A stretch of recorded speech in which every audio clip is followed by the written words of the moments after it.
Oduu teenya jalqabaatiin Pirezidaantiin Somaaliilaand dhiyoo filataman Irroon Tiraamp waliin marii godhuudhaaf Waashingtan DC'tti imaluufi jedhame. Sababa Itoophiyaatiin daandiin kan saaqameef Somaaliilaand beekamtii argachuudhaaf imalli DC kun murteessaadha jedhame. Imala pirezidaantii kanaa irratti gaazexaan beekamaan Ameerikaa New York Times gabaasa bal'aa baaseera isin biraan geenya. Oduudhumaan wal qabateen muummichi ministeeraa yeroo dheeraa booda Laas Aanood galan eegdonni isaanii ajjeefaman. Kanaanis eegdonni ministeera muummee Soomaaliyaa yoo ajjeefaman Somaaliilaand imala muummichi ministeeraa Laas Aanooditti taasisan kana dursee akeekkachiiseera. Walitti bu'iinsa Somaaliilaandii fi Soomaaliyaa haaroo bal'inaan dhageessu. Oduu biraatiin milishaan gandaa aanaa jajuutti yakka ajjeechaa raawwate hidhaa cimaa waggaa 20 takkaatiin adabame. Dargaggoo milishaadhaan ajjeefame kana ji'a 4 dura xiinxalaan siyaasaa obbo Jawaar Mohammad maxxansee haqni akka argamuuf gaafatee ture. Dargaggoon kun eenyu? Gaaffii Jawaar gaafatee fi deebii argame bal'inaan dhageessu. Oduu biraatiin ayyaanni Hosaayinaa Bataskaana Kaatoolikii Itoophiyaatiin kabajamaa jira. Asirrattis gabaasa qabna. Oduu teenya xumuraatiin magaalaa Finfinneetti balaa ibiddaa eda uumameen miidhaan dhaqqabe. Balaan ibiddaa kun ji'oota muraasa keessatti yeroo 7ffaaf mudachuu isaati gabaasa bal'aa isin biraan geenya. Akkam jirtu daawwattootaaf hordoftootaan Olee Global Media. Oduu odeeffannoo keenya guyyaa irraa tokko jennee jalqabneeti jirra. Odeeffannoo keenya ijoo isaa amma dhageessan guutuu isaa isin biraan geenya. Aga xumura sagantaa keenyatti dhaggeeffachuun yaada qabdan gara koomentiitiin nuuf barreessaa. Viidiyoon keenya namoota hedduu biraa akka dhaqqabuuf immoo like, share, subscribe godhuun dagatinaa isiniin jenna. Kallattumaan gara gabaasa bal'aattiin isin qajeelcha. Oduu teenya jalqabaatiin Pirezidaantiin Somaaliilaand dhiyoo filataman Irroon Tiraamp waliin marii godhuudhaaf Waashingtanitti imaluufi jedhame.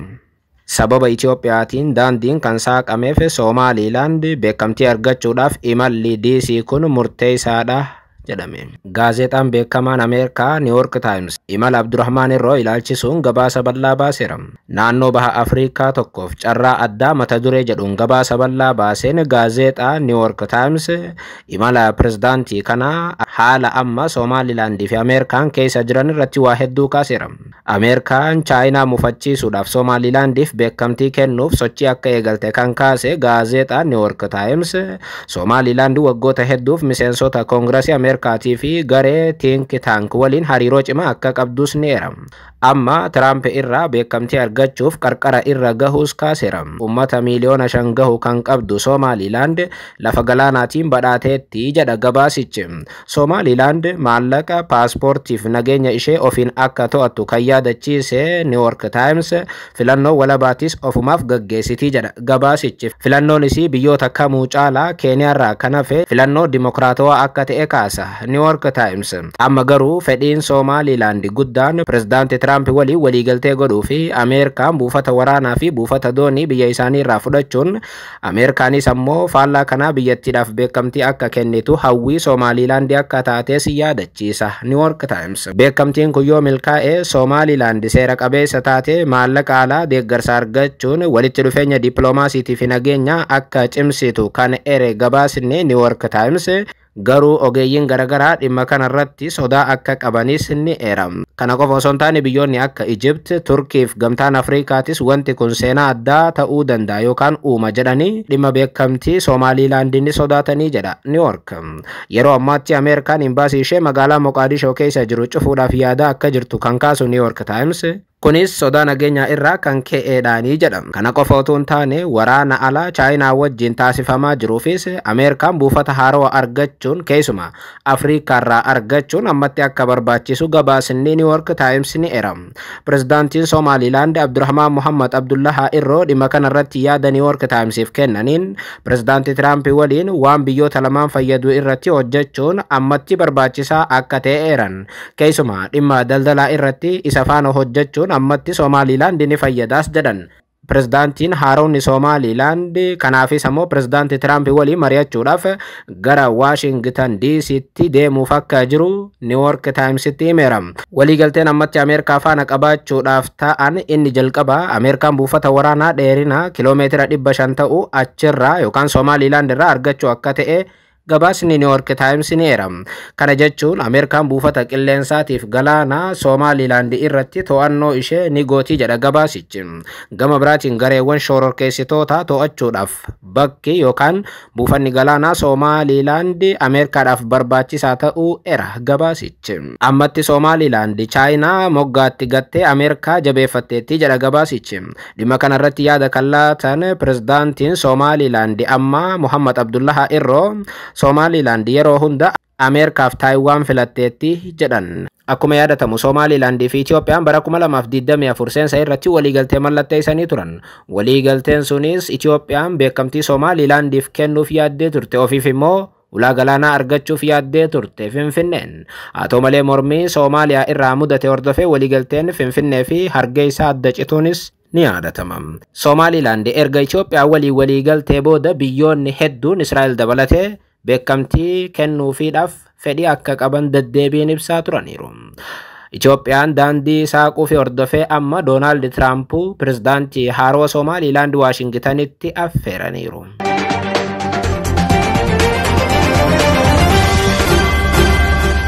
Oduudhumaan walqabateen muummichi ministeeraa yeroo dheeraa booda Laas Aanood galan eegdonni isaa ajjeefaman. Kanaanis eegdonni muummicha ministeeraa Soomaaliyaa yoo ajjeefaman Somaliland imala Hamza Abdii Barree kana dursitee immoo akeekkachiiftee turte. Waggoota 32 falmii irra kan turte naannoon Sool yookaan ammoo Laas Aanood ammallee wanti naannoo sanaa falmii bira kutee gara waraanaatti fiigeera. Diigama Soomaaliyaa booda muummichi ministeeraa yeroo jalqabaatiif kaleessa daawwannaa Laas Aanooditti akka taasisan miidiyaaleen Soomaaliyaa gabaasaniiru. Soomaaliyaan waggoota kurnan sadeen dabre sababa waraanaatiin qondaaltonni olaanoon federaalaa naannoo Sool bal'inaan naannoo sanatti akka hin imalle ibsameera. Naannoon tun daangaa biyyoota lamaanii jechuun Somaliland fi Soomaaliyaa irratti kan argamtu yoo ta'u mootummaan lamaanuu tiyyaa jechuun irratti wal falmu. Ta'us garuu Laas Aanood haga ammaatti mootummaa federaalawaa Soomaaliyaatiin akka bultu gabaasaaleen ni eeru. Kanaas ta'ee sana guyyaa kaleessaa muummichi ministeeraa Soomaaliyaa Hamza Abdii Barree tibbana akkuma karoorfatan Laas Aanood dhaqqaban. Wayita isaa magaalaa guddoo Laas Aanood gahan wanti isaan hin eegin mudateera. Akka miidiyaaleen Soomaaliyaa gabaasanitti wayita Hamza Abdii Barree Laas Aanood deeman waraanaatu baname. Waraana baname kana hordofee eegdonni muummicha ministeeraa Hamza Abdii Barree lama akka ajjeefaman gabaafameera. Gabaasaaleen Soomaaliyaa akka mirkaneessanitti haleellaa baname namoonni kun lama yoo ajjeefaman tokko miidhameera. Durumarraa jalqabee naannoon Sool mootummaa federaalaatiin bulaa kan turte yoo ta'u kaleessa irraa eegalee magaalaa guddoo Laas Aanooditti waraanni Soomaaliyaa guutummaatti bobbaafame. Magaalaan guddittiin Sool waraanaan guutamteetti jedhu gabaasaaleen achi ba'an. Dhimma kana ilaalchisuun mootummaan Somaliland daawwannaa muummichi ministeeraa Soomaaliyaa Laas Aanooditti taasise kana dursee balaaleffate.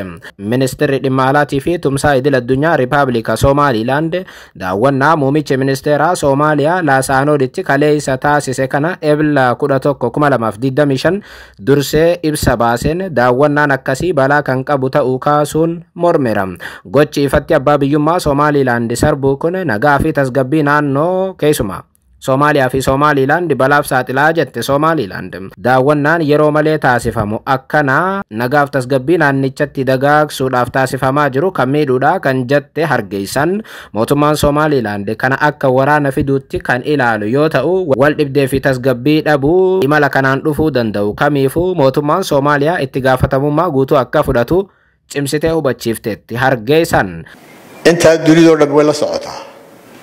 Laakiin waxaan u sheegaynaa safarka Prime Ministerka Soomaaliya ee غير mas'uuliyadu ka muuqato ee ku yimi qayb ka mid ah Somaliland leedahay dhulkeedii wixii khasaare ka dhasha inay Soomaaliya cidii soo dirtay ka mas'uul noqon doonto.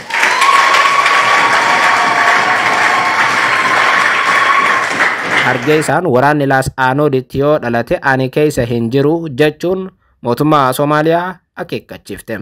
Ministeerri dhimma alaa Somaliland gamtaan Afrikaa akkasumas immoo dhaabbanni mootummoota gamtoomanii liigiin Arabaatii fi michoonni idil addunyaa hundi gocha of eeggannoo malee hoggansi Soomaaliyaa godhaa jiru kana akka morman gaafatteetti. Somaliland waggootaaf nagaa taatee nagaa buusuuf tattaafattee jiraachuu eeruun faallaa kanaa Soomaaliyaan biyyoota lamaan jeequudhaaf tattaaffii godhaa jirti jechuun ministeerri dhimma alaa Somaliland yaadachiiseera. Oduu biraatiin milishaan gandaa aanaa jajuutti yakka ajjeechaa raawwate hidhaa cimaa waggaa 20 takkaatiin adabame.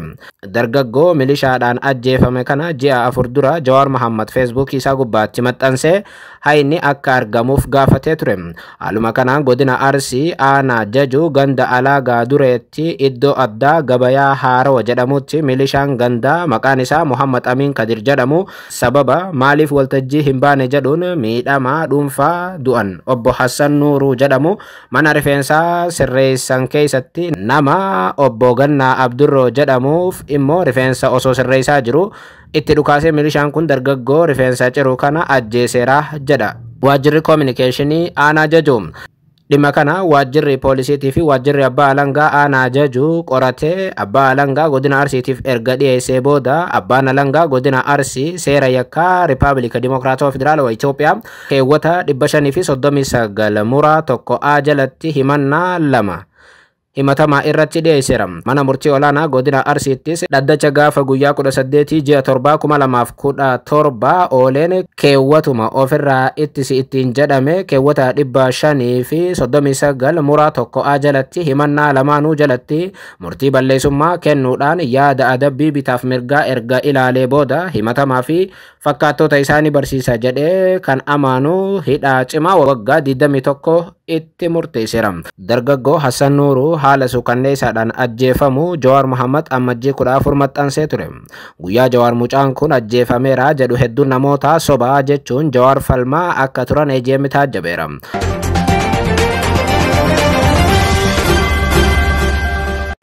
Oduu biraatiin ayyaanni Hosaayinaa Bataskaana Kaatoolikii Itoophiyaatiin kabajamaa jira. Ayyaanni Hosaayinaa Bataskaana Kaatoolikii Itoophiyaatiin Finfinnee Kaateedraalii Kaatoolikii Lidata Maariyaamitti kabajamaa jiraachuun ibsameera. Ayyaanni kun bakka qulqulluun mootii Phaaphaasota Bataskaana Kaatoolikii Itoophiyaa Kaardinaal Biraane Yesuus Suraafil abbootiin amantaatii fi hordoftoonni amantichaa biroo argamanitti kabajamaa jira. Ayyaanni kun torbee soomana isaa xumura irratti kan kabajamu yoo ta'u hordoftoonni amantaa kanaa qophii garaagaraatiin ni kabaju.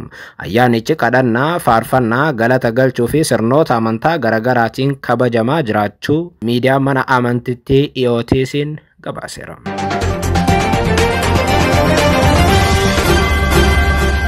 Oduu teenyaa xumuraatiin magaalaa Finfinneetti balaa ibiddaa uumameen miidhaan dhaqqabe. Ji'oota muraasa keessatti balaan ibiddaa meeqa deddeebi'uu isaati.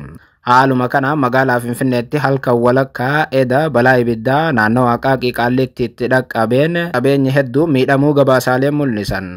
Balaan kun galgalaan kan mudatee fi haga halkan walakkaatti kan tureedhaas jedhame. Magaalaa tanatti yeroo dhiyoo as balaan ibiddaa akkasii deddeebiin dhaga'ama. Ji'oota 6 keessatti balaa ibiddaa 7ffaaf Finfinneen saaxilamu isiiti. Balaawwan kanaaf poolisiin federaalaa amma dura qorannoo gaggeessee uummataaf ifa godhuu gabaasuun keenya ni yaadatama. Akka poolisiin amma dura ibseetti yoo ta'e balaa ibiddaa Finfinneetti qaqqabu kana irra caalaan isaa rakkoo teeknikaa elektirikii irraa akka maddu himee ture. Fakkeenyaaf balaawwan amma dura uumaman 6 ol keessaa 4 kan caalan sababa teeknikaatiin kan mudatanidha. Balaawwan kun hundi balaawwan ulfaatoo qabeenya hedduu miidhanii fi lubbuu namaallee dabarsaa turanidha.